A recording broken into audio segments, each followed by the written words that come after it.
we're also increasing a lot of our push-in services. So we are trying to increase push-in services in reading and math RTI. Instead of doing so much pull-out, we're finding it to be much more time effective, and we're able to meet the needs of a significant more number of students because from pushing in rather than pulling out, and that's been really effective, and it's helped tremendously this year. One of the things that we also incorporated that is working on a lot on social, emotional, and developmental health is our morning meetings. We started those last year, and we meet monthly in the gym. So this is one of the teachers usually will perform a skit each month or some type of song each month, and they'll get up there, and this was a cowboy song that they did. Sometimes we have theme Fridays, every other Friday. This was Western Day, so they created a Western song for that. This was the morning meeting around Thanksgiving time, so a lot of the kids will incorporate songs. But we usually have, we have a theme of the month. We incorporate that theme into the meeting, and the whole meeting revolves around that theme. This was one of our second graders who, on his own, asked if he could read something that he wrote that went along with our theme for that month. So he came up in front of the whole school. We sit in a big circle, we play music, and we do our morning announcements. And it's a really great community building activity that we've now, I think, decided to incorporate into possibly weekly next year, just because we've seen so many positive aspects come out of it. So this is another one of our meetings. This is most recent, when we did our Peaceful School Bus meeting on our morning meeting day, and we met in a circle with our bus drivers and incorporated some role playing into our Peaceful School Bus meeting. But the meetings are great. It's a chance for us to recognize the kids. It's a chance for them to recognize each other, and for them to really see each other in such a great and positive way. And the morning meetings have helped. We've also really worked on Peaceful School Bus this year, trying to try some new things out, knowing that it has not worked. What we had been doing in the past maybe wasn't working so great. So we really tried to get to know our drivers and thought that might help. So this was one of our meetings where we sat down and did a get to know you activity with the drivers, and the drivers really liked it and appreciated it. We're running a contest right now, a teamwork challenge, so the kids are working as a team on the bus to order breakfast at the end of the year. We're really trying to get them to work as a team and understand that their bus is like a little mini family. We have two new friends with our mascot Sting this year. Walt, We Are Learning To. Walt stands for We Are Learning To, and Woggle. This is Woggle over here. What a good one looks like. And we use these characters throughout the building. This was a suggestion actually from our DTSD reviewer who had come in, and one of their recommendations was to incorporate these characters, and we did a little research on them, and we ran with it, and we love it. And Walt, Walt is what we use for our learning. So when we're talking about We Are Learning To, instead of saying like today's learning target is, or I can do this, we have Walt in every classroom, and Walt will have maybe a speech bubble, Walt will have a picture, Walt will have something next to him, and Walt shows us like what we're learning so that kids are able to reference it really quickly. And Woggle we use a lot more with behavior. Woggle kind of shows us what to do, Woggle shows us what a good one looks like. We have Woggles on the announcements every morning. We have Woggle Wow card holders, which are kids, they have special privileges in 4th grade, they run events, they have special things that they're allowed to do, and they're super, super fantastic 4th graders. They have to earn it. It's a pretty big deal. And they're like little cards with their pictures on them. We do it, like I said, on the morning announcements. We will go through and recognize our Woggles and talk about those. And we've also incorporated our morning announcements into Skype.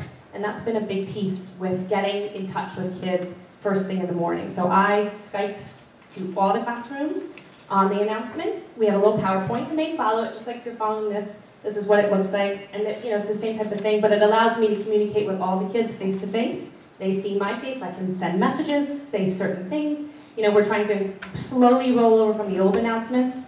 By next year, we'd really like to, talk about some mindfulness and things like that in the morning, but this is our first attempt, and so far so good. And Skype has been great. Gary has helped us out and made sure that it was up and running, and it works. We can even record the announcements, which is nice. So, and the kids really have a great time doing it. One of our last things, just to mention too, is Coach Johnson has started something called the Conflict Corner, which is now spread to our building. So he started something in his gym called the Conflict Corner. He's teaching kids across the school to resolve conflicts on their own, and he's teaching them how to do it. And slowly but surely, it's now finding its way into classrooms and into the cafeteria and onto the playground and onto the bus and into my office. So I think it's really great, and I just wanted to recognize that too, because it's something he really cares deeply about the kids and their emotional needs, and it's been really great. So that's something really fun that we've been doing this year. And of course, all of this is aimed at keeping kids safe in mind. You know, we really want them, like I said, to be able to learn. We've used that Walt all across the school. You know, Walt, well, you can't really go anywhere without seeing our little Walt friend. But it's a great way. You know, I taught for a long time and tried to get kids into this whole, you know, thought of learning and purposeful learning and why they're learning. And all of a sudden now, when I walk into a room, it's very easy to see even kids as young as kindergarten be able to tell me, you know, what they're learning today. And I think that's really important. You know, we've decided next year to kind of take it a step further and integrate Walt even more, so it's been really great. Here's one of the kindergarten teachers. She's actually talking about Woggle work with the kindergartners, and she was, you know, she had 2 kindergartners who chose to go up front and explain why their work during the second time was Woggle work. So they really felt strongly that their work was Woggle work, and then they explained to their peers why. And these are kindergartners. So you know, it's pretty amazing that they can do that. That, you know, it's a really nice thing that we feel like they can do. We have increased pilot programs this year, so we have 2 new pilots, which I know you've heard about before. The first is in kindergarten. We kind of refer to it as our related services pilot. All of our services are push-in. So here's Mrs. Potter, who pushes in for social, emotional, developmental health programs, and she does a wonderful job. She pushes in and works with the kids in the classroom 3 times per cycle, as does the occupational therapist. 3 times per cycle, our reading teacher pushes in for an hour every day, and our speech teacher pushes in for 3 times per cycle as well. The kids in the class have made significant progress. We see the results as more than the other kindergarten classes as far as the progress of the students go from where they started to where they're ending. And we are not classifying anyone from that group or sending anyone from that group to have consultant services next year, which was our goal of the program. And we also have the ENL pilot, which has been going extremely well. We're working with these Ls. We have 2 combined classes, K1 and 1-2. They are working really well together. The teachers have worked extremely hard this year with the ENL teacher to really form a great partnership and develop a program. You know, and when they've taken something that was, you know, Station, my idea last year to just kind of throw something, you know, together that we thought would really work, and the teachers have made it come alive. They've done a fantastic job, and they have really, you know, tailored it to fit the needs of our students. And it's been a really great program this year. We've done a lot more, like I said, push-in RTI services, which have been really great. Trying to get the teachers to maximize their use of time and really become a part of the regular classroom. These are just some of our teachers engaging in some planning during our last conference day, but a lot of them have worked really hard on that too. So our plan for 2018-19 as we move forward, you know, we're really trying to take our plan and take it one step further. We didn't want to reinvent the wheel, but we're trying to take everything that we did last year and then just move it ahead just a little bit. So that kind of concludes my not so brief summary, but any questions about Chambers School? Dr. Trubowitz. I don't have a question, I just have observations. I visit there because my granddaughter's there, and I have to say, every time I walk through the building, there's such a positive vibe, and everybody, you know, the kids really have created a community, because the older kids and the younger kids embrace each other at the end of the day, or when they see each other in the hall, and I just think that the staff is just very loving and open, and it just wonderful sense of camaraderie. So you've really created a wonderful environment. Thank you. They are. They're wonderful. Ms. Beacon? Your enthusiasm just is infectious. We get a lot of presentations, and it shows that you love what you do. But I do have a question about the kindergarten push-in class. So is that pilot going to follow them into first grade, or will it start? Will stay with the kindergarten? Yeah, so what we have proposed as our plan for 2018-19 is an increase in the classes. So there'll be 2 classes next year in kindergarten that will follow that same model. We only really will need to increase a little bit like a TA. And because we're kind of shifting other things around. And then essentially that kindergarten class will then jump to first grade. Some of the students will change, but the ones who really truly need the services will stay. It just might be some of the other kids that would be mixed in or mixed out. I'm excited to see the longitudinal, like, follow these Yeah. kids and see. Yeah, the ones, That's so, really great. because what we did is, after the first quarter was over, the team met, they meet regularly, and after the first quarter, they reassess the needs of, in the first quarter, everyone got everything. So everyone saw Melissa, everyone saw Deirdre for speech, everyone saw, Kelly for OT, and then after the first quarter, they sat down and said, okay, who really needs this, who really needs this, and then everyone started to get a little more of what they needed and maybe a little less of something else. And that by, now at the end of the third quarter, we really narrowed down who exactly needs what, and then we'll base next year's needs on, making sure that those kids have that if they need it next year. So I also was going to mention your enthusiasm, and it's very exciting, very fun presentation. So I just want to clarify, so next year there'll be 2 related services, kindergartens, and 1 related services first grade. Yeah, well, that's what we're hoping, yeah, that's what I think, that's what we kind of proposed to, Mr. Forster and Ms. Lewis Jackson. That sounds like a good hope. Yeah. And the reading teacher pushes in for an hour a day. An hour a day, and it's been phenomenal. Yeah, I'll bet that means. Yeah, so much is that, we really, for next year, Dr. Felzell and I talked a little bit about really putting that push in service to first grade too, because I really have seen the benefit. Our reading teachers are workhorses, and they see so many students already, but if we can start pushing into first grade as well, rather than pulling out, we'll double the number of students that we're able to help and service. In the hour that Kelly is in there, she really sees 15 of the 20 kids, which is great because she just cycles them through. And it's so, I'm in there a lot because both Kelly and the teacher are not tenured, so I'm in there all the time. And they cycle through the kids, and it's so seamless that, the kids their results are incredible, incredible. Mrs. Collins. This is on a different topic, but very impressive. Thank you, great presentation. And I just noticed in the slide with Mrs. Potter, you had the book study, which I think is great. Policy, you've done a lot of work with restorative justice, and I guess it's discipline that restores. Maybe you could just get us that information, because we'd like to take, I'd like to take a look. It's a great book, and I could probably send you a copy if you want. We have a lot of our one of our teachers, and then the teacher she works with, took this book and took a course where this book was the topic. And it's written by a couple who have been in education for a long time. And it's basically the process that they go through with students in order to prevent these things from happening. And then what do they do when they do happen? So it kind of takes us through that process of what are some of the things that we can do to prevent things. And then, but if you do have problems and they do arise, here's what you can do. And it basically takes you through the step by step by step in all these different models. Like yesterday, we're on chapter 7, 8, and they talked about, they have this 4 options model where you're starting to give kids 4 options. So when they have a conflict, here are the 4 things you can choose from. So we're spending a lot of time taking the book and then deciding how can we bring it down to kindergarten? How can we bring it, to 4th grade? Because the 2 teachers that have been in the book study with us who have gone through this book and read it and are putting it into practice already, are in 4th grade.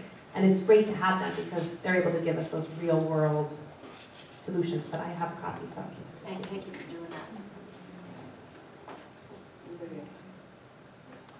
I did want to also comment how I've seen the push-ins come in, and the kids are so accustomed to it that it does not break a moment's time in instruction.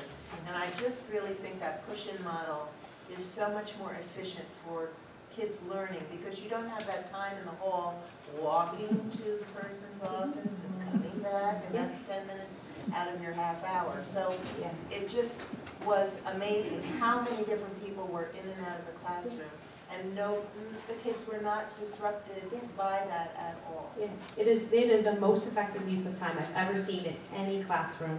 Just the way that they, and then, I say the proof is in the pudding. The results show. We have, kids that were coming in there that would have absolutely been sent to CSE probably in the first quarter.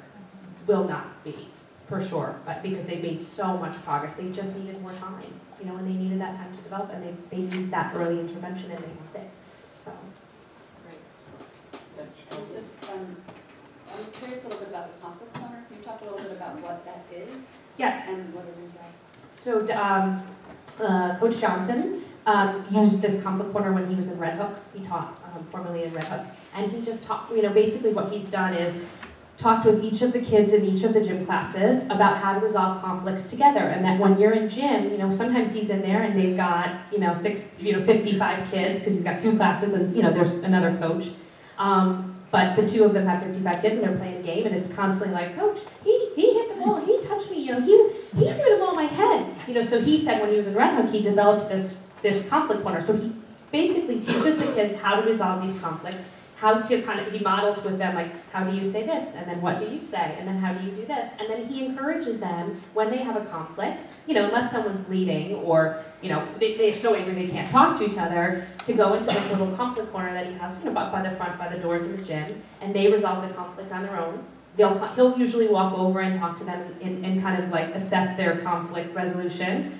And most of the time when I've been in there, because I jump into gym whenever I can, these kids are resolving the things on their own. He's modeled how to do it for them, and it's nothing, it's not super extensive or fancy. He doesn't have papers or anything like that, but it's really them just talking things out and learning how to resolve it with one another. So when we started all hearing about it, classroom teachers started hearing about it, and I started to see it more and more, people started saying, well, let's start using the conflict corner in our classrooms, and really maybe let's make it part of our set for next year, where we're actually making the conflict corner one of our action steps, so that this becomes something that we all really start to do. And we talked a lot about it yesterday. We talked about it in our book study, and it was something we really felt, it works. It's simple, but just teaching them how to resolve things on their own, because a lot of that will translate over so that when we're not around, they can actually start solving problems by themselves without, he touched my hair, and that's what we get a lot of that in elementary school. He touched my backpack, and I don't want him to touch my backpack. So, it's like, well, let's talk about why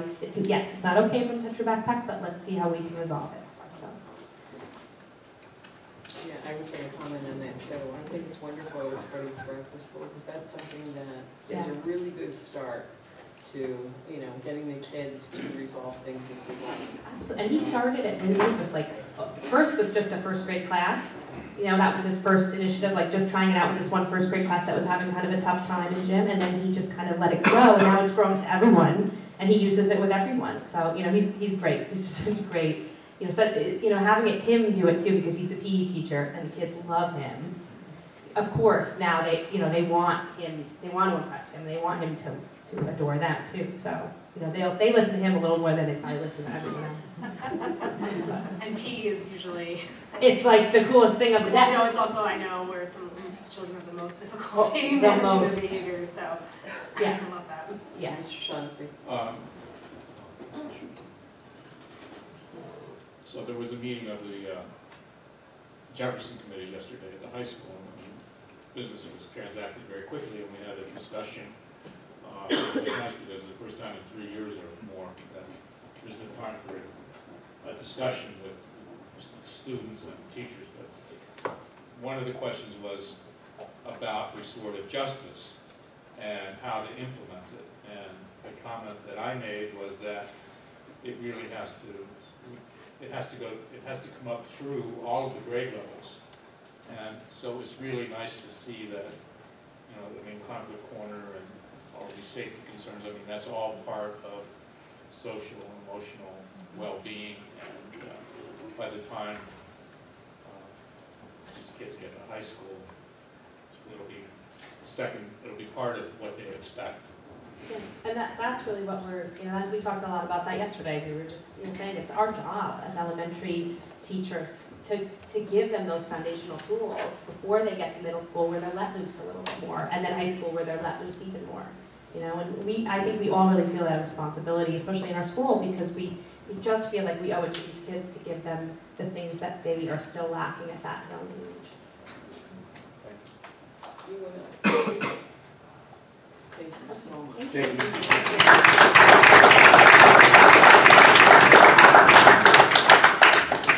Okay. I don't know where Mr. Clapper went, but he's up next. There he is. In the wings. I had to make a dramatic entry. She didn't take it with her. She did take it with her. On the clicker. How's everybody tonight? All right. All right. very well at the high school. It's kind of a short presentation because we've gone from 2 wings and a center building to renovate down to about 4 or 5 classrooms. And we're not working. Paid for it. Good all. Yay! Let's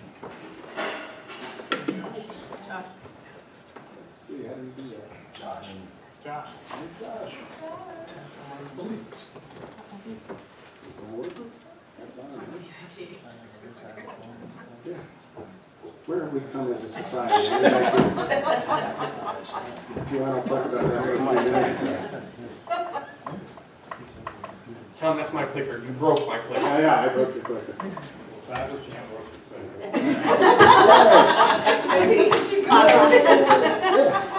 Hey, that's my family fortune, don't make fun. So this is the south entry, and it's progressed quite a bit. We're down just to these last few classrooms on the end. I took a close-up here because of that white sign actually represents the new high school sign. So there's a template there, you can't actually see the letters on it, but Kate Heidecker came over and gave it her blessing and thought that it was in the right spot, and all those wonderful things. And so we're there. This is the site, which we'll talk about a little bit more later. You can see all the stakes. This is where all the curbing is going to be. These stakes are the end of the plaza, and the road is in between the two of them. And it's going to be straight. It's going to be straight over the hill. Straight over. This is in the library. All the carpet's down in the library. All the casework is just about complete. We've made a modification at the request of the librarians. This is a normal desk height. They want an area where they could stand to do the transactions with the books, so we're incorporating that in. There's a little design feature. That's how they get behind their desks. The architects have to put their signature on it somewhere, and this is one of the places. This is a view going out of the library on the other side. All those brackets on the wall is going to be like a high-rise table that's about 14 inches wide, 15 inches wide, and we thought that might be a good place to work with iPads and those types of things. On your outlets? On this side right here. They haven't put the countertop on yet. The countertop's there. They just gave the floor guys the first shot at it, and the countertop's probably on by now. This second floor hallway just needs to be cleaned and mopped, and we're going to turn that over probably middle of the next week. Science rooms completed. All the plumbing's done. All the little tables have been drilled, and all those bars for experiments are done. This is the security office. Mr. Parker's going to stand right there. And out all the radios and whatnot. What you don't see here is all the flooring's done. The guy that you see is he's just finishing it. He's putting in the last ceiling tile in that room. And then that's the high school. This is over at Mahar. We had a open house for a pre-K. This is the reading circle. It was all cleaned up for that day. This was the room, and we thank everybody over at the Bruderhof for donating some beautiful furniture. It was well received. The kids liked it. The parents liked it. Everybody thought that was very good. And I showed this because we spent a lot of time, my guys were there for a lot of time renovating these rooms, and they continue every time it rains. They're at Mahar, and when they're not, they're filling potholes. So. And this is one of the new guys. No, he is not a fugitive.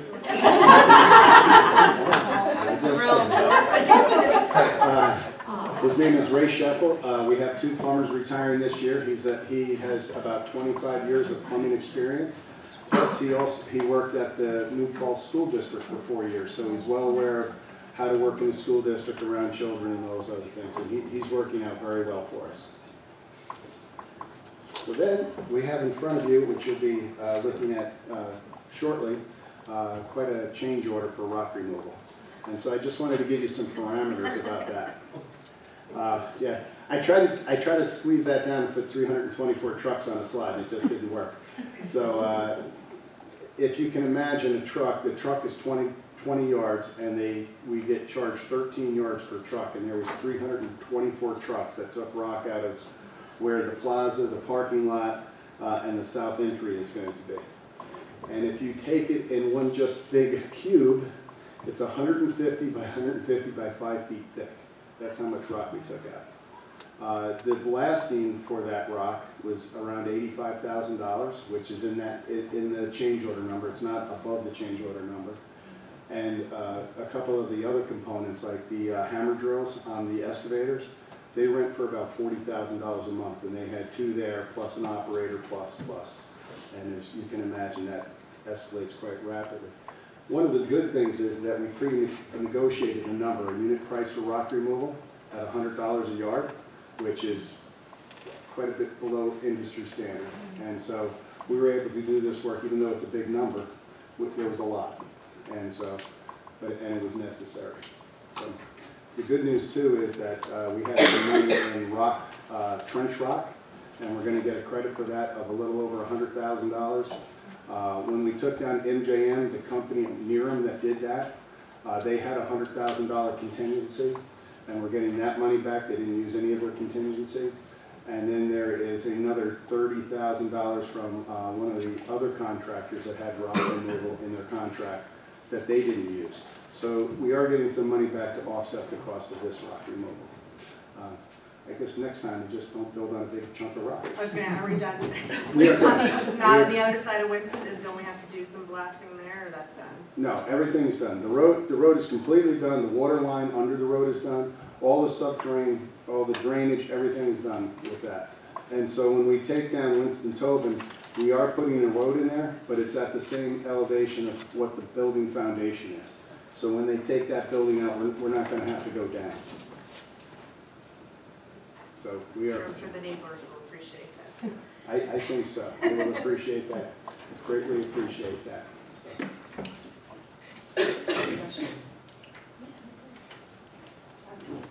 So where's that, Robbie, you're Can I ask a question that I was, I'm wondering where it leaves us budget-wise and in terms of. So in terms of budget, I believe that you have a change management form.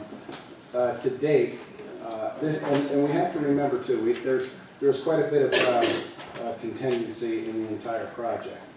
So we had in the first phase, which we're closing out now, $3.8 million of contingency. We've had $1.96 million of change orders, which leaves us a balance of about 1.8 million, 1.85 million.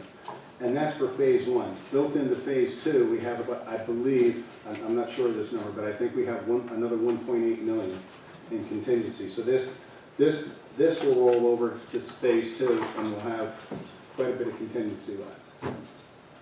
But no more rocks. But no more rocks. so what is the total for the rock? Is that? It's the total for this particular round of rock is $431,730. Minus the 100,000. Well, yeah, and again, that you're not gonna, it's not presented that way. So we have to pay this bill, but then the contractors have in their built into contracts, and they give that money back. Truthfully, we don't give it back. That just doesn't pay them for it. And then how much does this district realize for the trench rock? Around $111,000. So between the 111 and the 100,000 for the contingency that wasn't used by NYREM is 211, and then there's about another 30,000 from the plumbing contract. There's a few dollars left too with the electrician, but he is now putting his poles out in the yard, and he's going to be done in a couple days.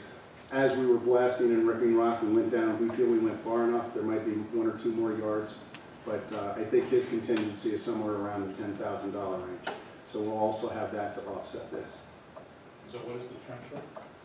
Trench, well, there's 2 different types of rock. So if you're just doing mass rock, it's usually a cheaper number because you can do more of it at a time. You can rip it, you can blast it, you can do a lot of things. Trench rock was for contingency for piping, electrical pipes, where we're just making a small cut in the rock to put something in it and filling it back in. And because of its nature and having had to dig it, it's usually, so in the contract, in the unit price of the contracts, mass rock was $100 a yard and trench rock was $200 a yard. And they were told we expect this much, and that's where those contingencies came from. So what happened is we had a lot of mass rock, but we didn't have a lot of trench rock. It came in under. So it came way under. Any other questions? We have That's another, good. tour soon? Sure. We set up another board tour soon? On June 13th. June 13th. June 13th, 3:30, meet us in the front lobby. What time is one? June 13th. But there's actually a time that anybody wants to go through. If you just contact my office, I can contact Tom, and someone will walk you through to show you where we are. I mean, we're pretty able to do Oh, that. absolutely, yeah. I mean, if we can't. We're down to painting and flooring right now, basically, in the building. Any other questions? Yay, Thank you very much. thank you.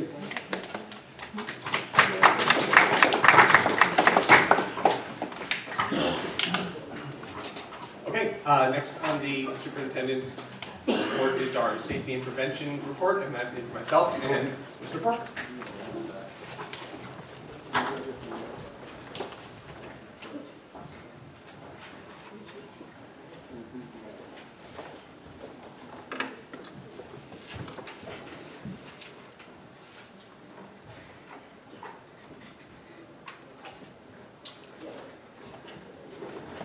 Okay, good evening.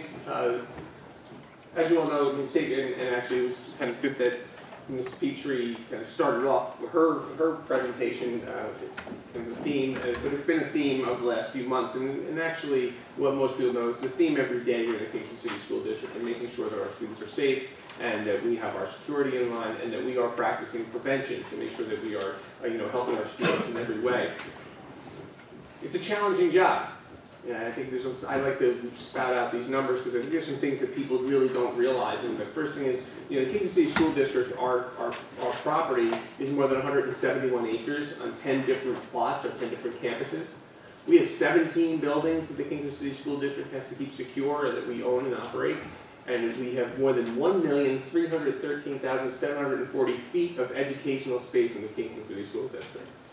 We employ just over 1,100 people, and we serve 6,400 students in our community. So keeping the security of these facilities for our students, I mean, it sits here as the utmost importance. I mean, it is the most important thing we do.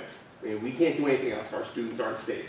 But I think these numbers are really good to look at to see what is it that we are keeping secure, keeping safe.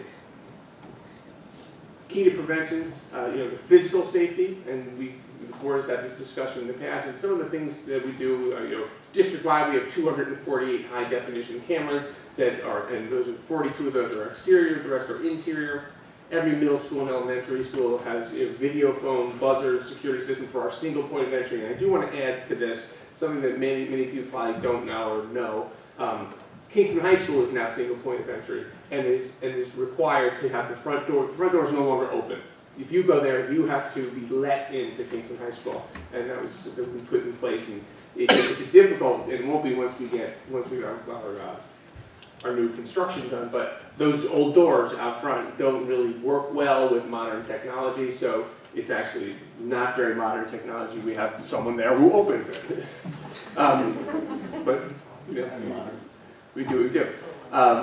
We are experimenting and piloting next generation proximity card, phone system, integrated door system, all those kind of things in several of our buildings, Meyer being one of them. So it's some really interesting things we're doing, trying to create more efficient but safe environments in our schools.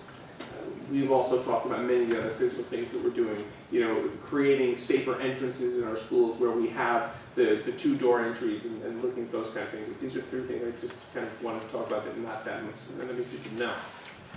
Planning and practice. And this is the next thing.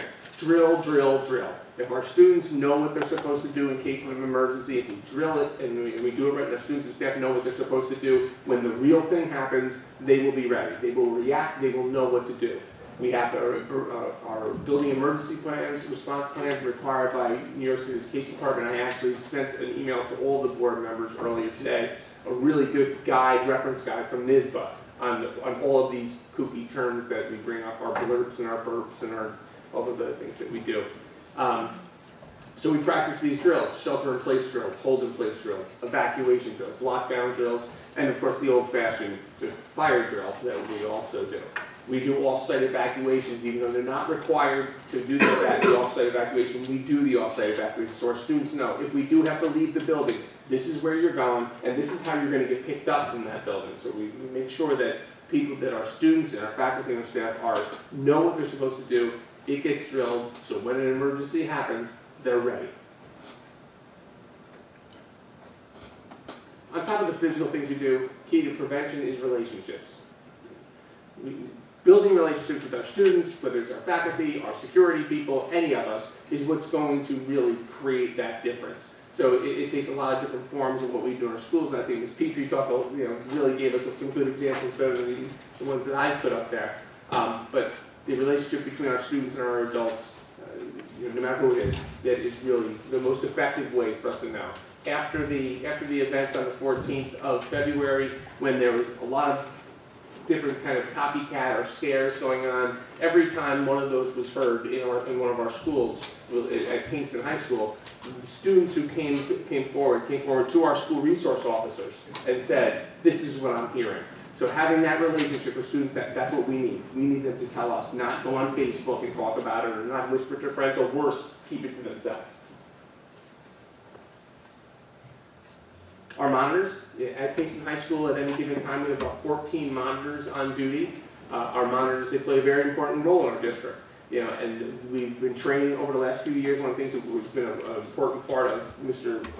Parker's plan was to make sure that they have ongoing training for our monitors. So this is some of the things they've done this year: the violence prevention and training, AED, CPR, first aid, which is always great to have. Safe talk on suicide alertness and training.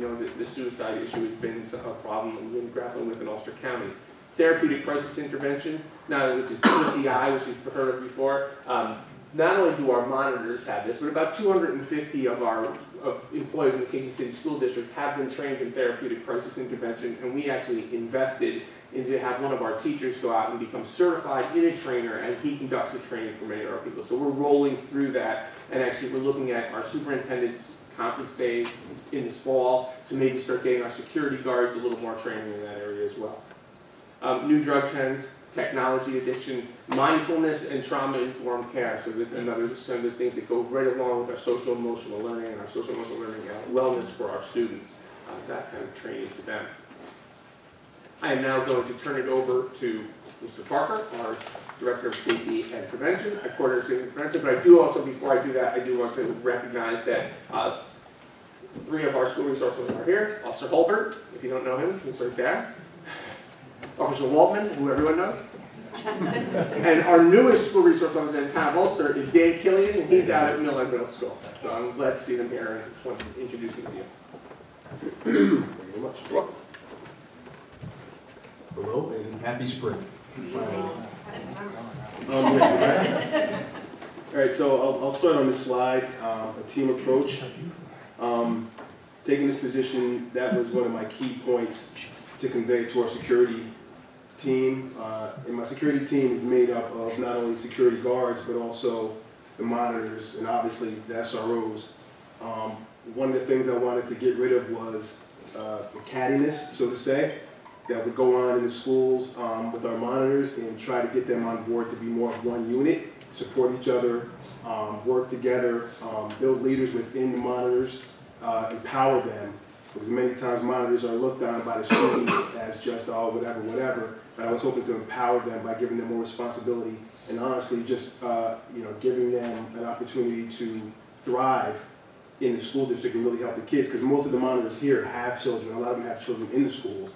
So they really are invested inside, but they don't think they quite knew how to become truly invested. So I really did want the security guards to support the monitors. So when the monitor approached a student and said something to the student and had a confrontation, they could first confront the situation themselves and call on a security guard or a safety officer to assist. And I was hoping that those guards would come in and again support the monitor. And it seemed to be working very well. They're definitely, if you can ask Kirk Reinhardt, they're definitely more empowered on the radio, that's for sure. Because they're very vocal, and that's what I really wanted. I was hoping they would be my ears and eyes of the school, and our team approach again with the security guards, safety officers, supporting them. And obviously, like I said, the SRO is coming in if anything truly dangerous happens, or if something, or the authorities, the authorities are needed. Right way? Yep, okay. So relationship building. Again, coming into it, you know, my dad raised me that way. It's all about people. So the first thing I did coming in as well, and the guys have really been performing this well, is building relationships and building bridges. So what I have written down, I build the bridges, faithfulness, trust, and forgiveness are three of the things that I'm hoping that I'm instilling, or at least speaking to the guys about, and also the guys, our people, about that. And numerous bridges have been built. You have to take my word for it. I wish some of them were here, and I wish we had pictures to show the relationships that a lot of the officers have with the students. And to reiterate what Dr. Paolino was saying about students coming to the guards and give us information, I was pleasantly pleased to see how many students came to myself, Officer Chris, Harry, Dan, and the other guards with information, no matter how little it was. And you know, and I was very happy, but it was tiresome when, you know, a student comes up and says, well, I heard my sister's boyfriend say that he saw on Facebook somebody holding a gun, and we tracked that down. We tracked that down, and that goes right into some of the sidebar about the importance of the SROs and how diligent they are with that information. They track that down. I mentioned in my last presentation how Chris called me at 3 o'clock in the morning about something he heard just like that, and basically went to that person's house to investigate how relevant it really was. Luckily, it turned out to be nothing, but the fact his commitment to go there at that time without hesitation to call me at 3 o'clock in the morning was impressive. Both phones, by the way. But I didn't answer the first one. And one thing also instilled into the guards, and again, they're doing this very well, talking to students, not only when they're in trouble, but talking to students, period. Just talk, speak them, build relationships. A few of the new guards, the guards that I've been hiring, I'm choosing to hire guards that has experience with youth, experience with background with youth. Harry George is one who worked at Cabrini Home for years. Marcel Davis, one of our newer guards as well, who's a referee, he's a mentor in Kingston, very well known with the kids. Throwing the football around with Dan out there with the kids at Miller. Very impressive, very rich building to let them know that it's okay. You know, authoritative and approachable is the key with the guards. Be authoritative and approachable. Approachable when I just want to go talk. I can approach this guy, and when something's really hitting the fan and I'm scared, I can also go, this guy knows he's going to do something and has the capability to do something about it. What a lot of people don't know is our security guard requirements. It's not just willy-nilly. You don't just hire people that for the security guard position. They do have to be a state certified security guard, and they go through the 8-hour pre-assessment, 16-hour job training, and we have to annually have the in-service to maintain that certification. Most of these guys that are security guards are either COs or PD somewhere. I believe I only have one person on our safety staff that would be considered a civilian, but he was a dispatcher in a system like we have at the school district, so he's very useful. But the guys that we have, not only are they security guards and go through this and maintain this year by year, they also have the background training that they receive year to year through being a corrections officer and also being a police officer. And a lot of that has to do with the de-escalation and dealing with people, especially the COs who work in that environment. They have to have relatable skills to maintain, obviously, peace in an environment as a prison. Some of the work activities our guards go through and deal with each day. They patrol the buildings and check windows. I've been really pushing that over the last month to have our outside security guards actually do mobile posts. That's kind of not the right term for it, but we used to be posted in one position. Now, 3 times a day, I have our Preter Street guy do an entire campus check. So he'll, at the beginning of each tour, once the kids are in, he'll go around, check every door, and report into our dispatch, our front desk guy, if he's found anything or if everything is secure. They'll do it in the middle of the day, and then they'll do it once before the shift ends at the end of the day around 2:30. They'll check, and that's been very productive as he's finding doors ajar and actually confronting the staff member who left the door ajar and so forth. He does it kind of pleasantly. It's our Blaine Smith is my main guy that does this. But we found that has been a deterrent to those staff members who don't take it as seriously as we do. Obviously, the guys, we protect guards, the teachers, student administration, and employees and property. When I say guys, I'm really referring to the entire safety team, including the monitors. I call the monitors guys too, so I don't want to, I think it's just a faux pas and it's a woman-man thing. It really is not. Hey guys, come on, let's do this, let's do that. But they partake in nearly these same duties. So guards prepare incident reports, obviously, and investigate unusual conditions, disturbances, and notify appropriate individual when warranted. Safety officers, security guards stuff. School monitor, as I spoke, their major role is supervisory assistance to create and enable a safe and orderly environment. They really are there, I call them my ears and eyes. They're there really to monitor. And they've been very vocal and very engaged over the last 2 years, and I've been very impressed. One of our monitors, Kim Longenbeck, received my first Eagle Eye Award. If you're not familiar, Rich Velez used to give Eagle Eye Awards out. I had not given one out since I started the position, but she had really had done so much better attendance-wise, and as well as just being truly the ears and the eyes in the place. I had to give her one, and she has been phenomenal over the last year. So again, school monitors are our ears and eyes, and really they're our first responders.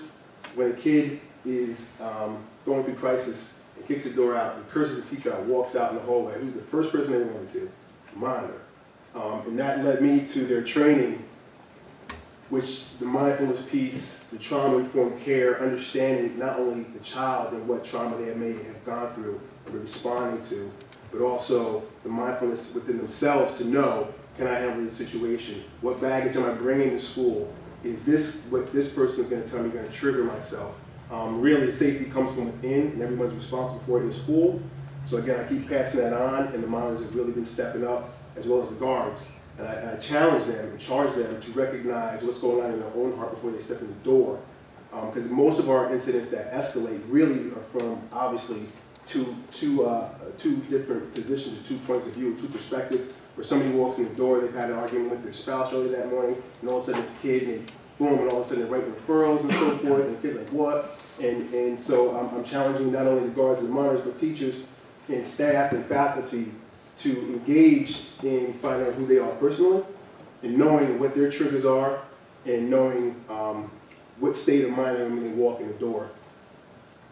What is a school resource officer? I'm not going to read all that.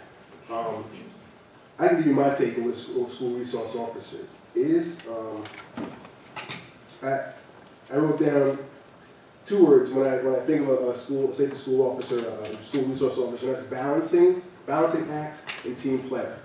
I worked as a guard for 10 years at Kingston High School. I've worked with Chris all 10 of those years. Harry I hadn't worked with up until the last couple of years. Dan obviously is new.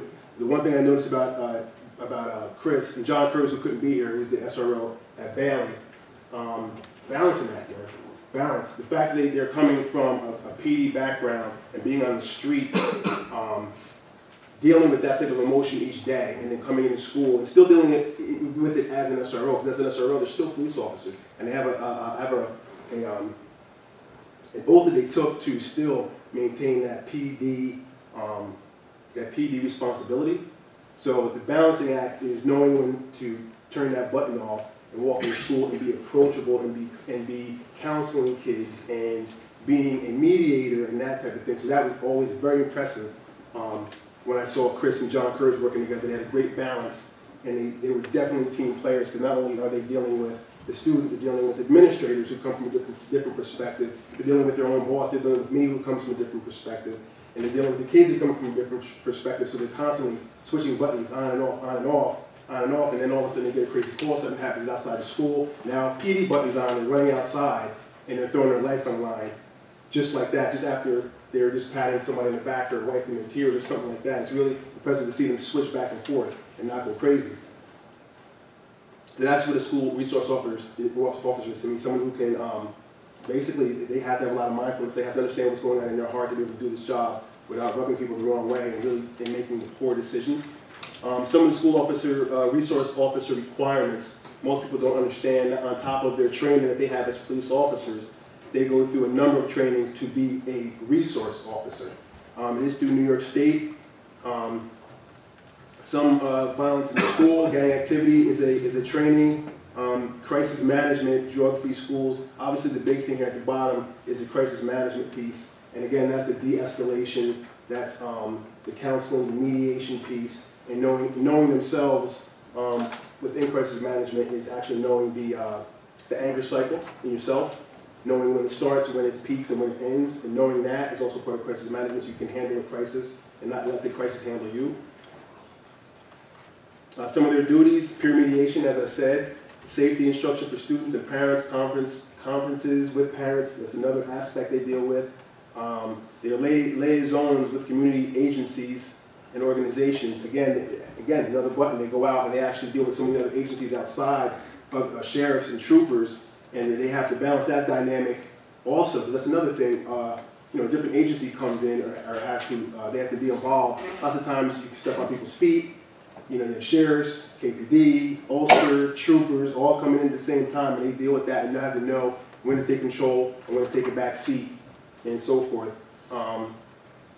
And these guys in particular, I don't know many other resource officers outside of my Kingston resource officers personally, but I mean, these guys are phenomenal. Harry Waltman I've seen for a very long time, and I try to match his work ethic and his unexhaustibility. I don't know how he does it. I told him, guys, we're going to take his face off, we're going to see as a robot when they do an autopsy. Like, oh, that's why, It's pretty phenomenal how much energy he has. I don't know where he gets it from. Officer Killian, some of you don't know, he also is a mentor at the Midtown Center. He mentors students, he coaches basketball.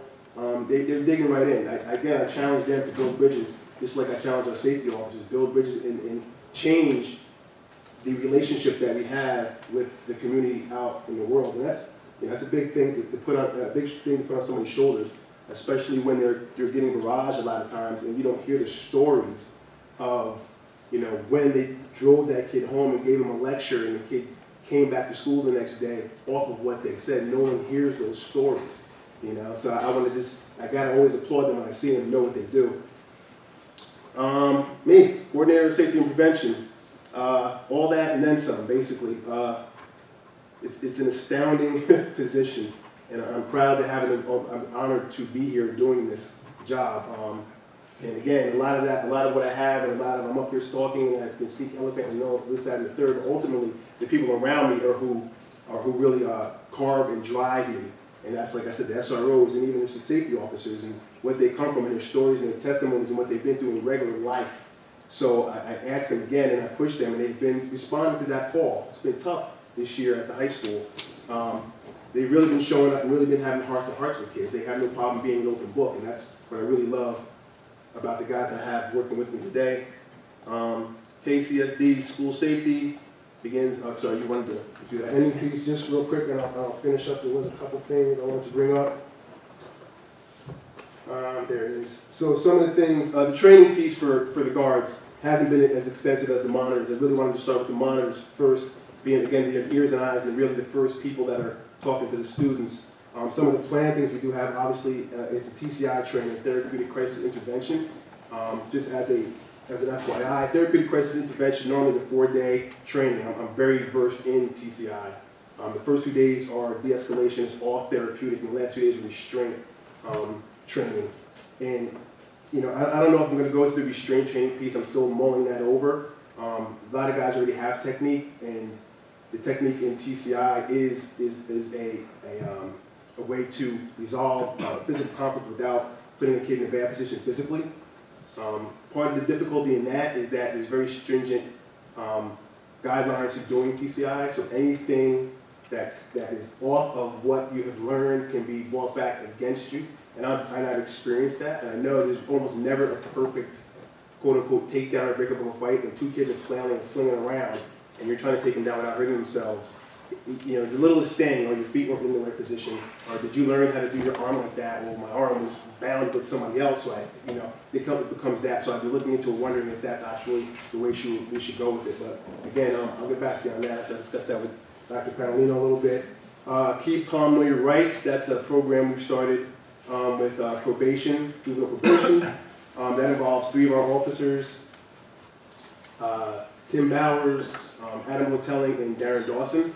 And what that is we will actually be doing that this May Day in the auditorium. And what that is just to discuss the kids, students, and adults, what their rights are in not a confrontation, but when you get into a situation with a police officer, what are your rights? How should you proceed? It explains your rights as a citizen and the rights of the police officer, and it kind of explains what his job looks like. So we kind of try to put the shoe on the other foot. The officer is there to take any questions and partake in role play. So when we get the questions, we encourage everybody to be open and really speak their mind and ask the officer proper questions. And we had that last year, and it was pretty impressive to see the officers tell them information that most officers try to keep hidden, and it was again, it created this trust thing, I believe, between our students and the gentleman involved. Trauma-informed care, that's on the plate. Something called the Peaceful Warrior Project that you may be hearing about soon. That's also a Kingston Police Department thing. We've gotten with Chief Tinty about that, not me, but the person that presented it to me did. And we're looking to have a lot of the officers in a mentorship program with some of our students and community members.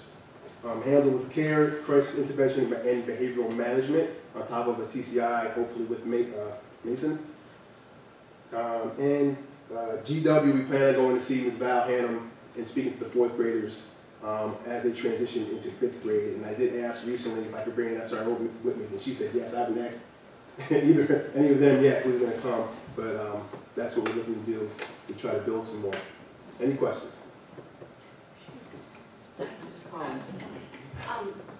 First, just a comment. Yeah. Thank you. I mean, Sure. this is so important. Thank you for being here for your presentation. And I've said this before, and I also want to just say to Officer Killian, Officer Weltman, Officer Kurz, who's not here, Officer Hulbert, I speak as a mother and a spouse. And I know there's been a lot of discussion about security, SROs, et cetera. I want to thank you and know that we support you in all the training and the work that you've done, and the fact that you're clear and transparent and showing everything that we're doing to move forward. I do have 2 questions, and I don't know who wants to take them. First of all, I was just curious when it came up. I know we have female monitors. Do we have any female security staff? No. I'm glad you asked that question. Presently, we don't. We've had in the past, not under my tenure, but as a guard, we've had 2 or 3 from PD. Donna Wachtel, who was amazing, who was battling illness, who couldn't stay with us. The other female monitors, there were monitors, but the other female officers chose not to be with us. I am hoping and looking for female applicants, and especially Spanish-speaking female applicants. That's one of the gaps. That's one of the gaps that I'm looking to fill, is having more female presence in the safety officer mode to be there for us. So yeah. I know there's a specialized skill set that they must have, but yeah, I think that'd be important. Yeah. Represent all populations, especially Exactly. young women. Yep. Okay, so my second question, and I don't want to take too much time here, but I've been thinking a lot about this, and go with me on this. I think with our upcoming vote about Dietz Stadium, Yeah. I think I have a concern about that. I think that's an area where we're vulnerable, and I don't know if it's because of the agreement that we have with the city currently. I know KPD releases it. I was looking at Mr. Michael's minutes from the last Dietz Stadium Commission meeting, and they were going to hire a security guard, I believe, for weekends. Do we have cameras there? Not KCSD cameras. I don't know. Do you guys have anything? They did years ago, and I believe they're outdated and no longer functioning, if they're even there any longer. That's, I think that's something moving forward, and I would never want to influence someone on how to vote, but if this does happen, this discussion with the city, it is an area of vulnerability. I know the locker rooms, disgruntled people who have been in a fight with someone can burst in there, parents. Just recently in that booth, unfortunately, people were up there trying to film, Yeah. someone had urinated there. It's not something that we can control, and I don't mean to get off topic, but I think that we have a lot of student athletes, we have band practicing there, and I think that that's something that we have to consider moving forward, when and if we do have that discussion, because I think that is an area of vulnerability. We've made great strides with our other schools, and I just was curious about that. Mrs. Jordan.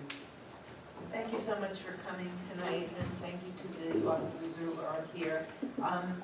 Recently, the board has been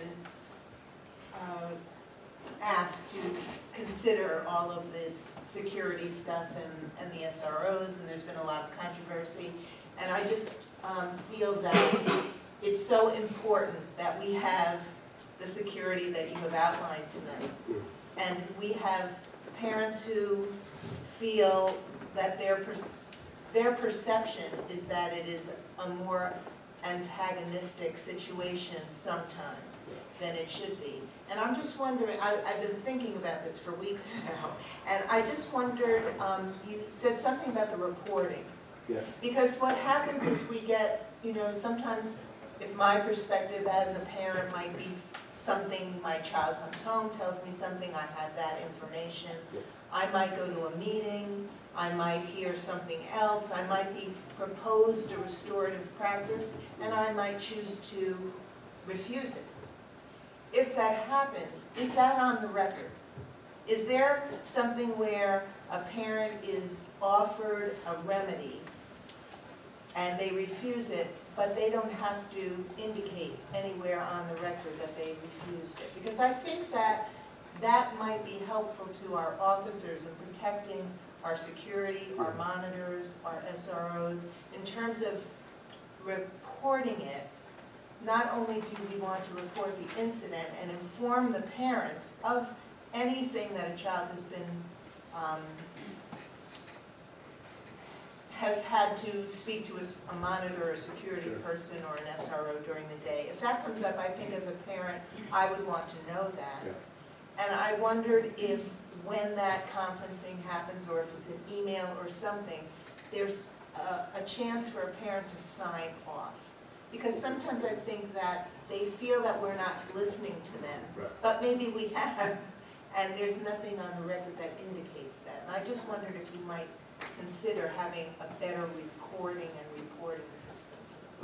Currently, depending on what the situation is, most issues are recorded through simple incident reports. Normally, if anything goes to the AP, it all gets written out, and the AP normally has a copy, and the safety officer will have a copy of the incident report. If it involves parents coming in, that's normally written down at some point. Again, in the incident report and within the discipline, if there is a discipline, it'll say parents have been contacted.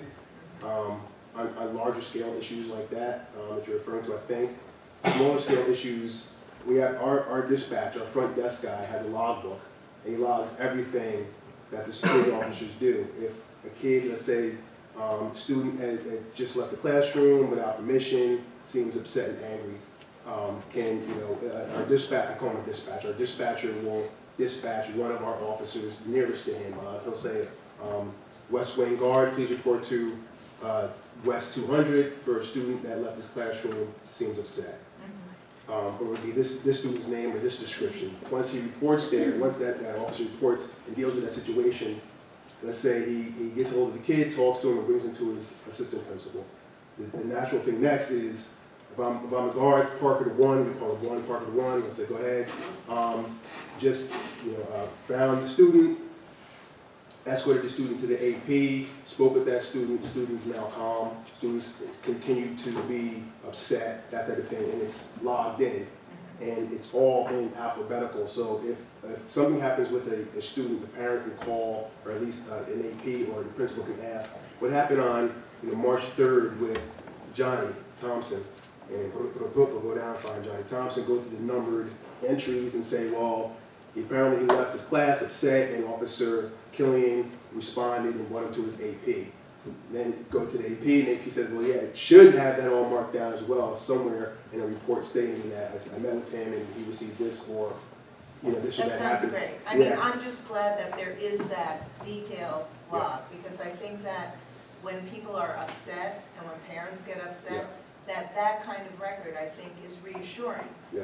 to a parent to know that, wait, you know, that this is why the security officer interacted with my child Sure. today. It wasn't that they were, you know, looking for them or, Right. but I think we do have to be sensitive. I think that the training is very necessary. I think the more de-escalation training we can have, the more relationships that we can have with our population and with our parents, the better Yeah. it would be. So I just applaud everybody for their efforts, because we have a range of desires. We have people who want absolutely no security, Yeah. and then we have people who would like armed, you know, teachers. So, you know, we have to find a balance, as in all things in life. And it sounds like you're trying to. Yeah, we're getting That's what I there. appreciate. Yes, sure. I just wanted to make sure that there was that we didn't combine things, because one of the things you asked about was about restorative practice, Right. and the discipline or the use of restorative practices is the realm of the APs and the Ps and the administration. Right. So our security, we have no expectation of our monitors, our security people, our SROs dealing in discipline. That is their job, is to make sure if there's discipline, is how it goes to our, you know, it goes to the administration of the building. And I think that's we don't want to make Well, sure that's why I'm that glad to hear about that log, Yeah. because that kind of covers that. Yeah, and the referral to the AP should cover that as well. And this goes down to a lot of things we talk about with security. And I think there's some other combinations of things that people don't understand. The school resource officer and security officer are two different things. People think they're the same thing. School resource officer looks like that.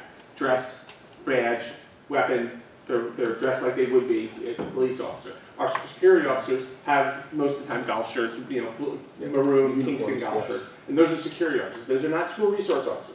While they both have training, school resource officers have specialized training to act as law enforcement officers in a school. Security officers are security officers that are trained to be security officers. Yeah, by the way, we want them to act. So I mean, I don't like that. There's a lot of people who have those two things confused. So if you see someone in a maroon shirt, that's a security guard. That's not a school resource officer. Security resource officer, or a school resource officer looks like these gentlemen here to my left. Yeah. And Ms. along Luda. along the lines of clarifying that for the public, the only people who carry guns in our buildings are the SROs. The only Security people who guards carry guns are, are- even though they may be police. Correct. So Any- it's also another misconception that we have this massive armed force We do not, and all in of our our, schools. and all of our security guards are informed by Mr. Parker that it is school district policy that the only people legally that can have a weapon in our school buildings are school resource officers or any other police officer who has entered the building.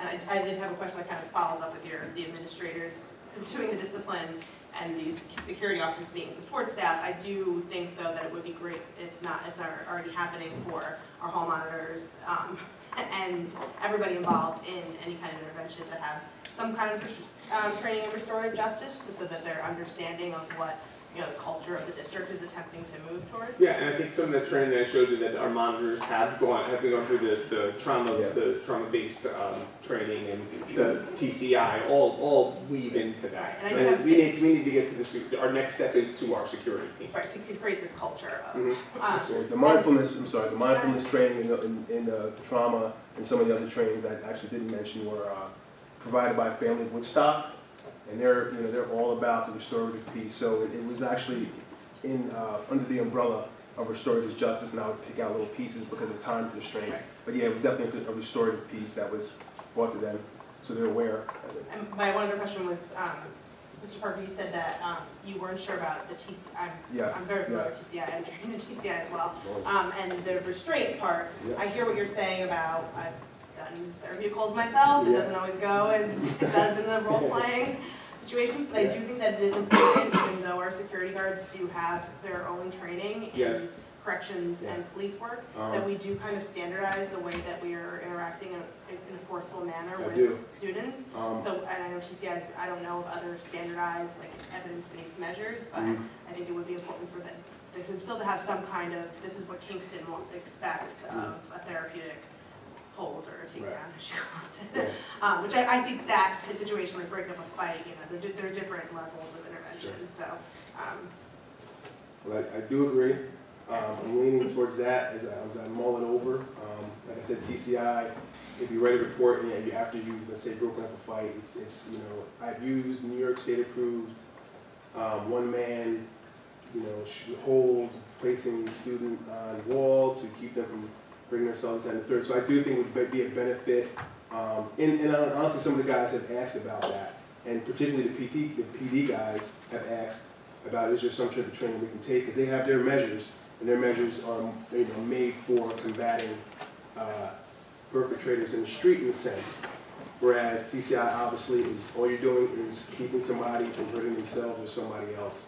So yeah, there are definitely different methods to use, and I do think it's important to standardize and have that part of the requirement once you come in as a safety officer eventually. So, Right, because we understand that everybody has their expertise, Sure. but working in the high, and that they're all working in the high school because they want to be working with high school students, but Yeah.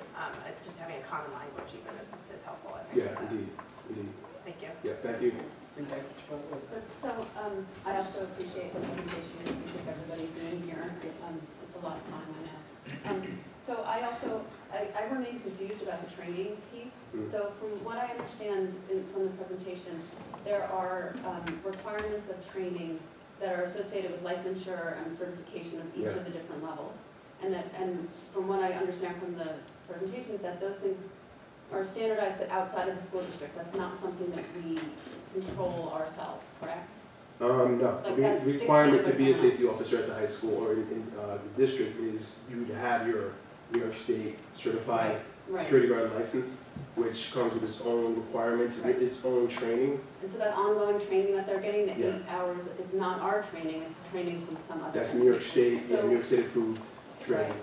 So my question is, and then we have the CTI, which you talked about, which has Yeah. gotten the monitors have been trained in, and the next step is to train the guards.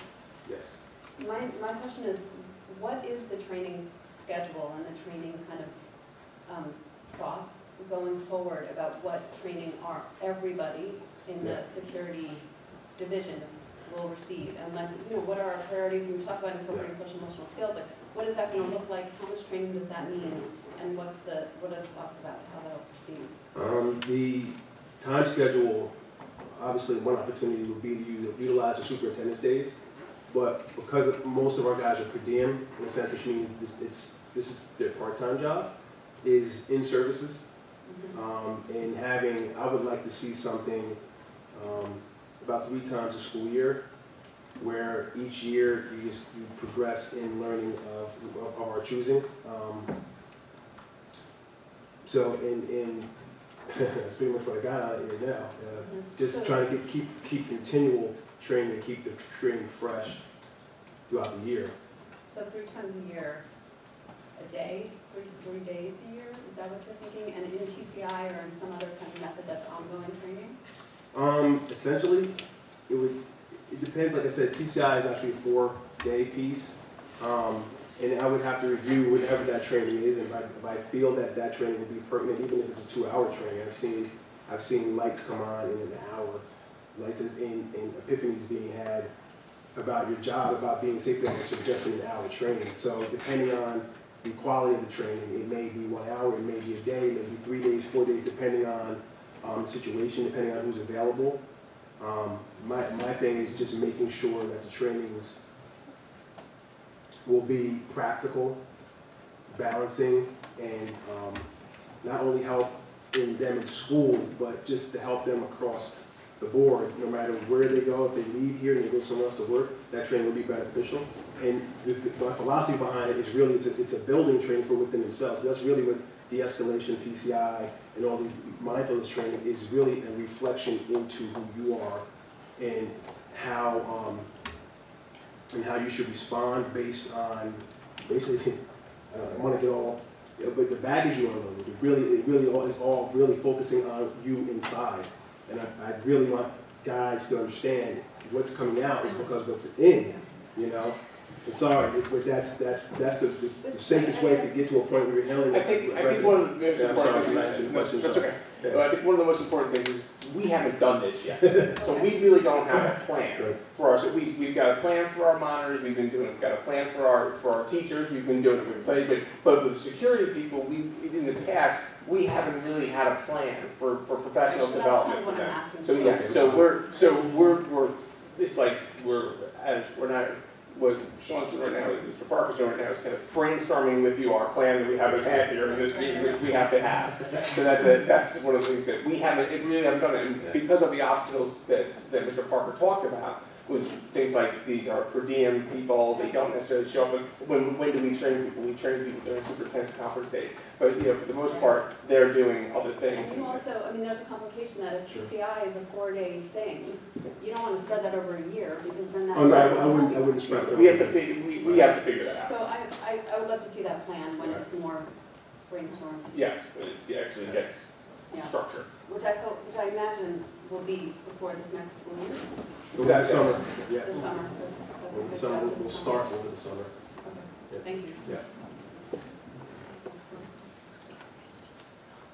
Okay. I just have one more question. It could be, Dr. Catalina, that we haven't gotten through this slide yet, but I'm interested in this last bullet. When you say it evolves to meet our changing needs in society and school, I'm wondering what does that mean? What does that mean?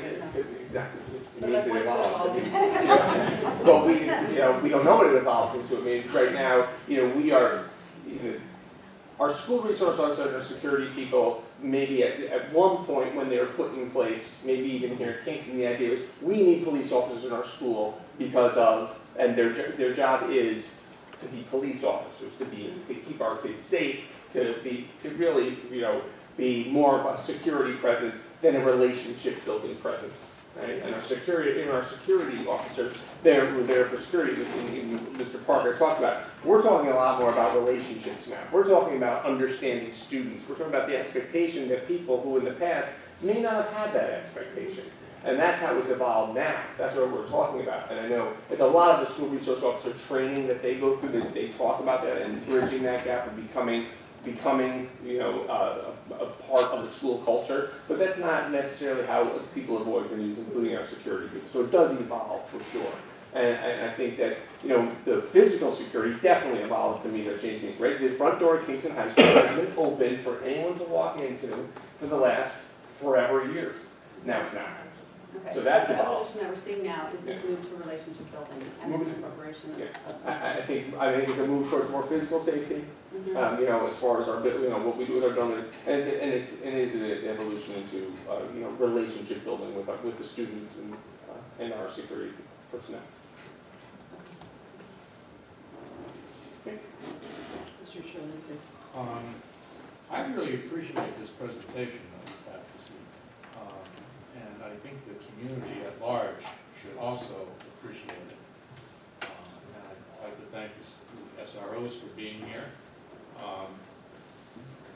I think it's important because if it's successful in the schools, it's also going to bode well for our communities because we're going to have our students are going to be graduating into citizens.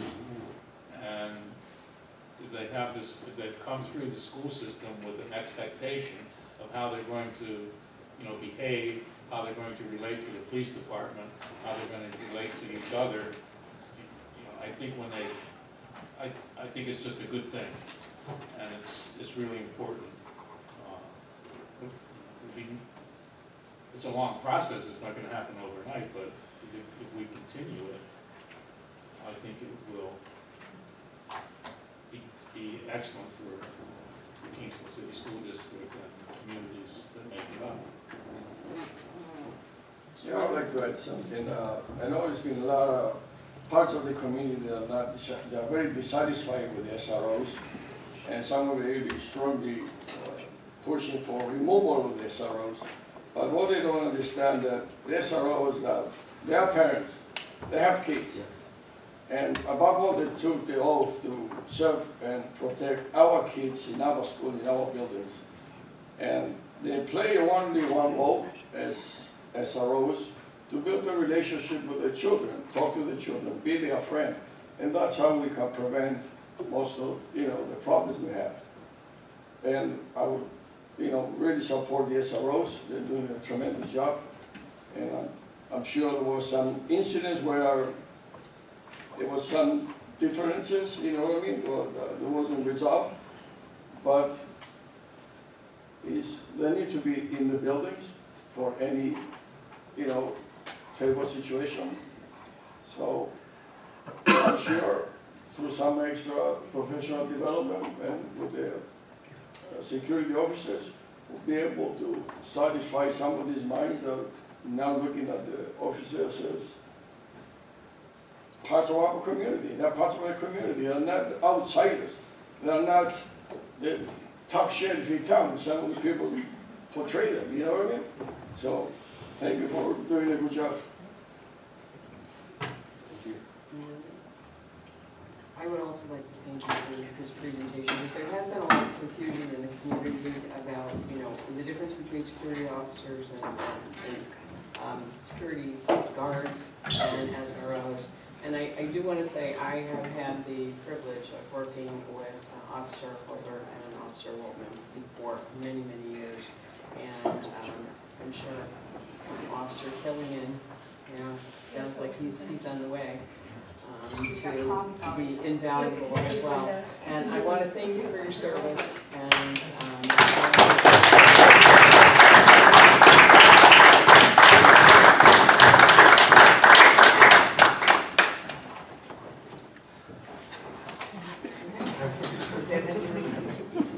And Mr. Officer Holder also knows not to open the window when it's very hot. Problem solving skills, right? Yes, that ends the second longest superintendent's history. which brings us to the consent agenda. Are there any resolutions that any trustee would like to remove from the consent agenda? P87.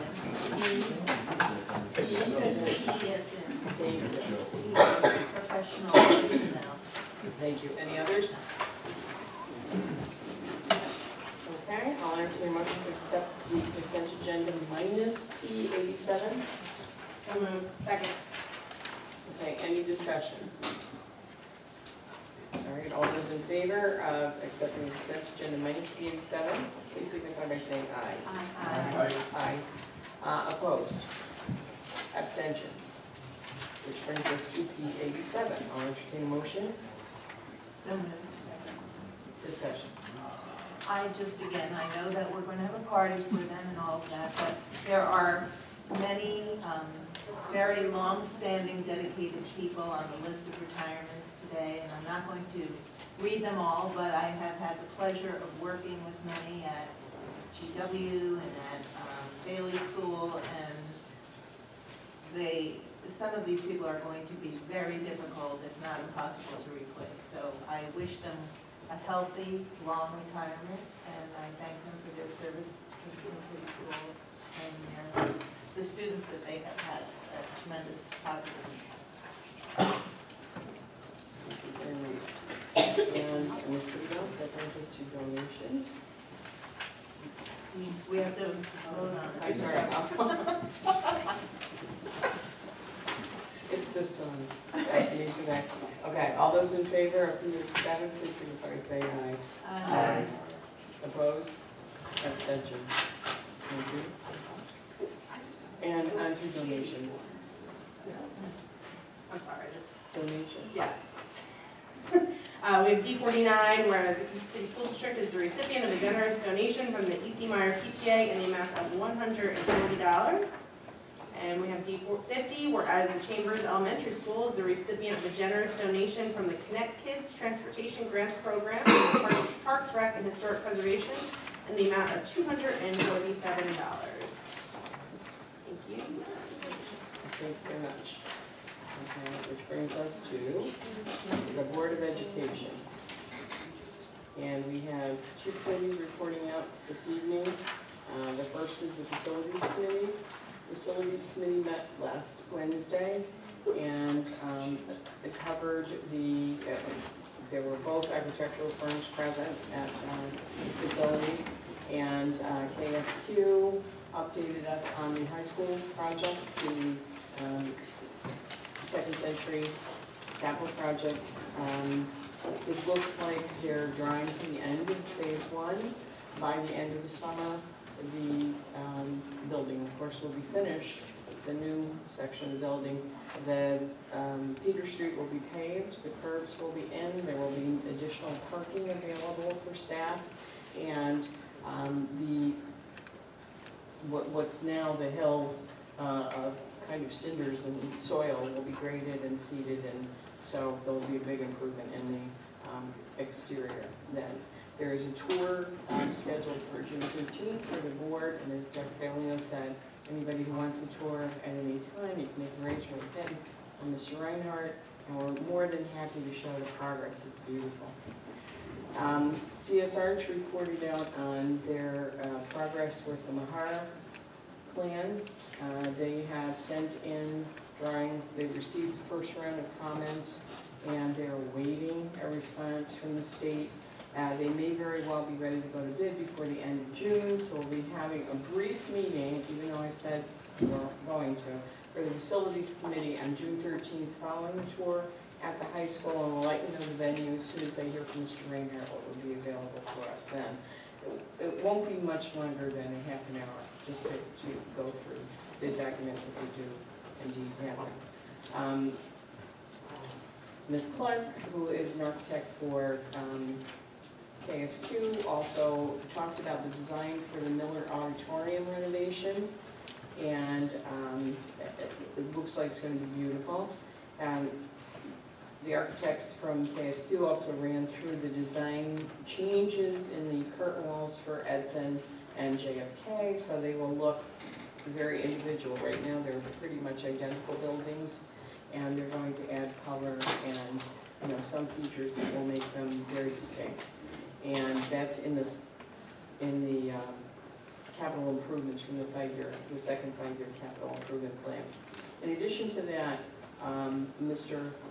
Clapper ran through a number of things that district maintenance personnel will be working on over the summer. He'll be reporting out at the end of the summer, as he always does.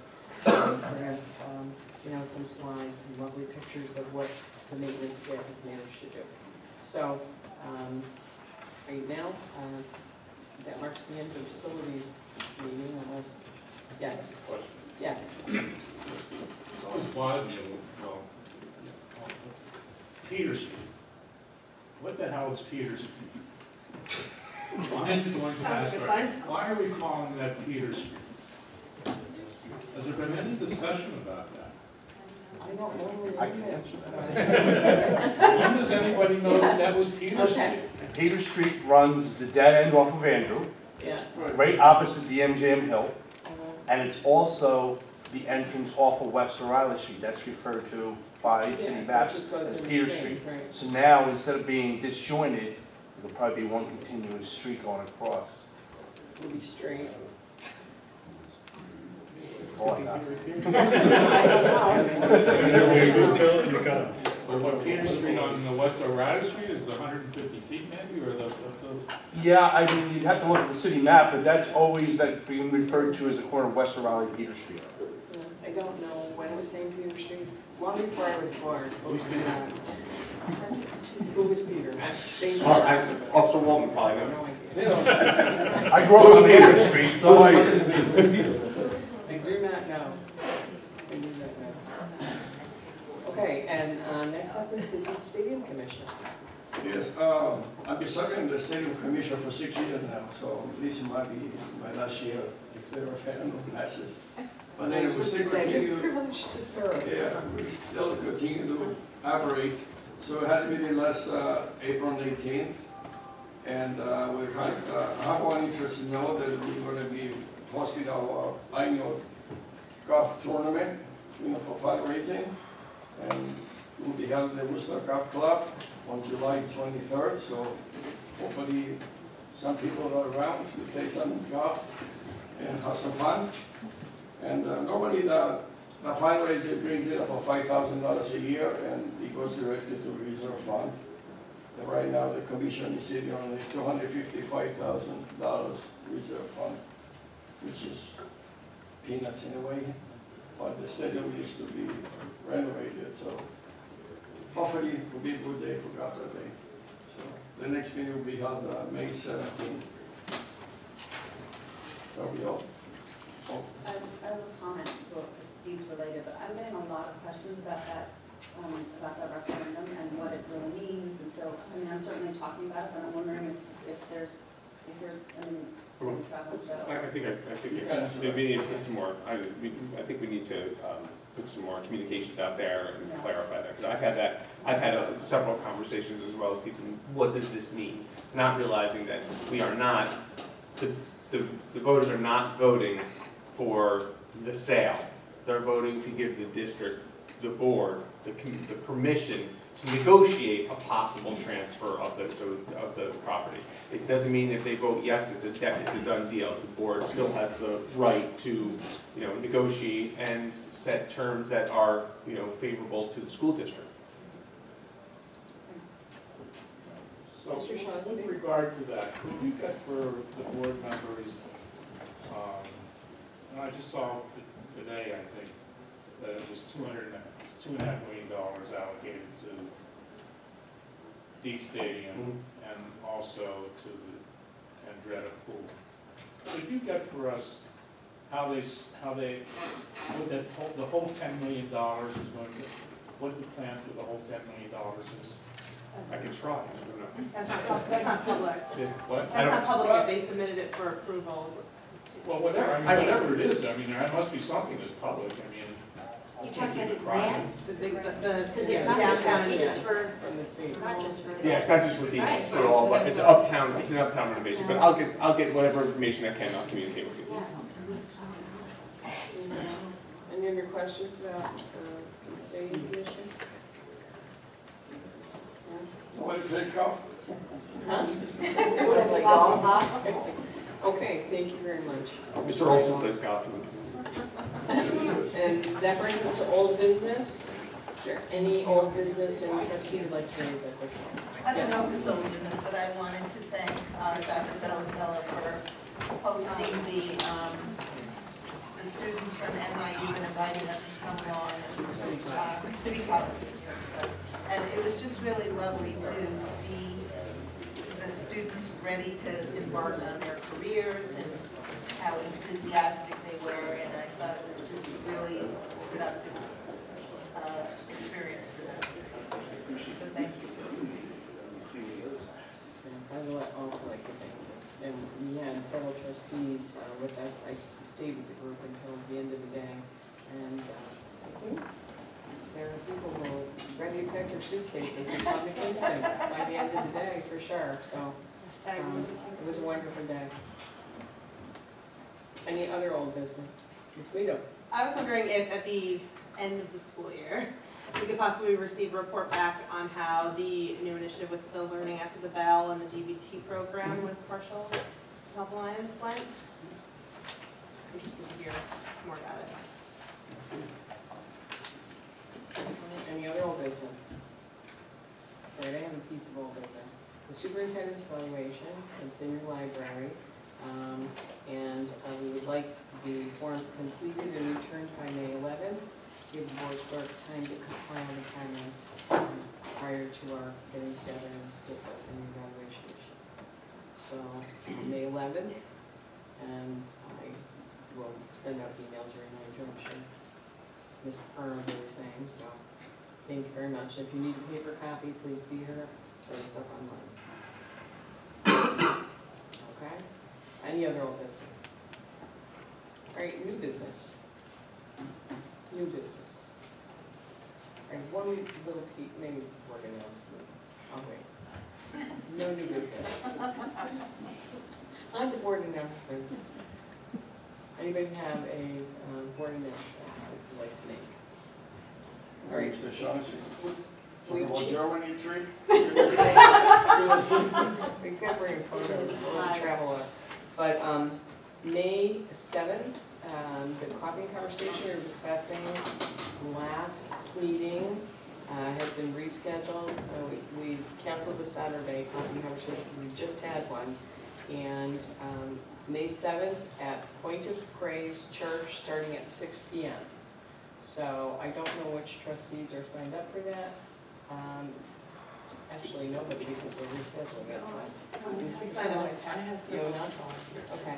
Anybody, please let people know if you have questions, please come before you praise. And that's prior to the budget vote as well, yes. Are you done with it? Sorry, I commented about copying conversation for and- next year. Yeah, and one other, May 8th, meet the candidates night, and it was my understanding from an email I got from Ms. Deegan-Fuss that it's been changed, the venue's been changed to Sione. And so it will be here at 6 p.m. on May 8th, and it will be moderated by the League of Women Voters. There's a moderator coming in. And now, Ms. Guido. I just was thinking about coffee and conversation. I guess it's not an announcement, it should have been all business. But, and in how we're changing and talking about like relationship building and the way that, you know, it seems to, I had the thought that perhaps we could change the format of coffee and conversation a little bit, and rather than having, if we could, events just for us, perhaps like I know GW's having like a multicultural day, or you know, we could possibly create an environment where we are attending community, not just like churches and that kind of outreach to, and this that way it kind of creates more of a dynamic of we're here, you know, as we're having conversation at an event that's already happening. Yeah, but I mean like school events. Like I was getting my nails done, and a teacher asked me why the board doesn't go to some of these events. I said, well, we don't get invited. And also, it kind of sparked, I said, please invite us to any events you're having at your schools. Then it kind of sparked in my head thinking like, rather than creating a situation where people come into the boardroom and, you know, I know we do well in the community, but perhaps we could change the way that we're looking at it and create more where we go and just mingle with the community and. Well, maybe we can mix some of those things. Yeah. It just seems like it would create more of a community building experience rather than like coming here and sitting in the seat that Sione are sitting, you know, it's kind of like a less of a presentation. Yeah, that's not usually like having conversation, though. We're usually out somewhere. Yeah, And but sometimes it becomes more of like a Yeah. us versus them rather than we're all one, kind of, I don't know. It's just my personal opinion, but it was just an idea to possibly go to some of the, We used to go to PTA meetings. yeah, they stopped inviting us. Yeah. I think it's probably good to mix them, because Yeah. I think there are some times that people want to be heard, and they want a forum where it's a little more formal, Right. where they get a chance to communicate their concerns. And I don't know if you wouldn't want that to kind of sour. If you have a suggestion for places you would like to go forward them to the more like sure. I also, my experience is when I do go to those, sometimes people are actually, like, they don't want to ask me board questions because I'm there for my kids, or they kind of assume that I'm, so, we can either open that up and say, oh, it's fair game, whatever. I think we have to be a little careful about that. Right, I'm not saying all the events in the school, but like maybe picking, yeah. There are hundreds. Right, but maybe picking, not like a back to school night, there's other goals for that, but some kind of situation where the board is, like, people don't view me as a parent, so I could be fluent. But I just was trying to think of ways to make it more about a partnership rather than coming just for, you know, and then that way too, we might get positive news about things that are going on in schools rather than just. Well, we do get positive. We always do. We do get positive, yeah. All right, I guess I'm alone in doing that. All this, I take all my, people like to voice their Well, complaints. I don't more have than- Facebook, so that might be. Yeah. Okay, well, you know, it's worth Change, yeah, change the story. Any other board member announcement? I just have a couple of things to announce. Okay. I do want to also say thank you to Dr. Balsella for the City College tour and trip, and I really want to thank the board for being present. One of the things that the students who came up said that they'd never seen that kind of, you know, commitment, and they've definitely never seen the kind of commitment Mrs. Shearer put in, because she did the whole day. Yes, And the day was really long, and I did half the day, and I was very tired, so I appreciate that. Also, I sent an email to the board that I went out to Miller to see the STEM experience day that was put on out there, and that was great. I mean, it really was, and there was so many different things going on, and the teachers used the technology that we have to engage the students in actual actual lessons that are part of the standards that we were required to teach. It wasn't like it's something different out there. They used the tools we had to do that. So our 8th graders built and coded the robots, and then our 6th graders used those robots to do different mathematical and math, science, technology, and engineering, different things. And it was great. I mean, we had regular ed students, we had self-contained students, we had inclusion students, all in the same rooms together with teachers who weren't their teachers necessarily. And there was, and people like me walking in who they didn't know they were, and they didn't even notice I was there. They didn't notice I was there. They were engaged. They were learning. They were asking questions. It was a really great event. And so I want to thank Dr. Rowe and Ms. Fonville for that, putting that together, because I was just in that fix that. I mean, that's something we should do that every day. I mean, it was great to see. I wanted to ask if the team of teachers that put that together could present at a superintendent's conference day and spread that Yeah, I mean, enthusiasm. this is the type of learning we need and to do, and I think actually Ms. Fonville's They're actually saying something. they are actually sharing some of that in their departmental time as well. I mean, certainly we can follow that, but they are having those conversations in their team meeting times and in their department meetings. That's some of the work that they're doing because our department meetings are pure PD. And I was hoping that if not everybody wanted to opt in, is there a way of circulating the students so that all students have the opportunity to participate in something? I think it's a model for how we need to move into the future every day. It was the 6th grade, right? Yeah. It was the whole 6th grade. The Oh, 8th grade, was the whole the 8th grade 6th grade? students built the robots and coded them, Oh, and then good. handed them Yeah, down. that's So there what was it some was. nice. It was a really good day, and I'd say that's a model for how we need to move forward. It was very good. And so I wanted to thank Dr. Olivetto for that. I called her Dr. Olm, so that's what I was as people are wondering what I'm talking about. Also, our first few unified basketball games were played the last few weeks, and then those are unified students, those are our special education students, our regular education students playing together against local, other school districts. There's like 6 teams in our area, so we have 6 games. But our boys and girls from our varsity basketball teams coach, they play. We had students who were doing the announcements, and actually for the first game, early, the game was at like 4, but at 2 o'clock, all the student athletes who were going off to their practices lined up outside the locker rooms, and when our team came out, they lined up and they all came through like the tunnel of spring athletes to give high fives and go onto the court, and we were really excited, and it was great to see our students working together like that, so I was really pleased, and I thought it was just great to see the regular ed kids and special ed kids working together like that and so well. Lastly, just another more announcement, a few weeks ago, we had the President's Challenge Awards here. Last night we had our first President's Challenge informational session out at Miller. And I went over there and I thought we're going to be standing here by ourselves because it's 80 degrees and beautiful out, and people will figure it out. But we had a room full, probably 25 families there, students who are interested in participating in the President's Challenge. Dr. Roberts was there, several people from SUNY Ulster, and they were able to get the information. Again, Ms. Fonville, I appreciate organizing this and getting this event to our students. So there's a lot going on, and it was really exciting last night because you all saw the looks on the faces of those parents the night they were here when the award. So we get to see 10 more of those next year, and these are 8th graders going into 9, so that's really a great thing. Also, How many sponsorships do you have? 10, we have 5, and then we have 10 next year. also that group of 5 students that you all saw are actually going down to SUNY Ulster on the Stone Ridge campus on May 24th. They're having their first tour. They're going to get their IDs, all of the things that you've heard about. That obviously classes will be over, but they'll be taken on a tour. They get IDs. They get to meet with some of the faculty and staff and just get kind of oriented with the campus. So that'll be happening on the 24th for that first group that was here with us. Are we providing transportation for that? Yes. Okay, any other announcements? Great, we've reached second opportunity for public participation. If there's anyone who would like to address the board at this point, please come forward, speak directly into the microphone, and Mr. Porter will let you know when you're approaching 2 minutes. Is there anyone who would like to speak to the board?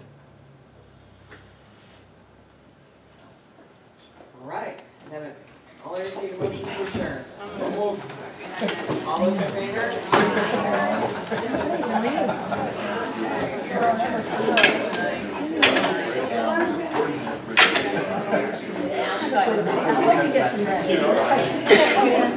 I don't know, you would know.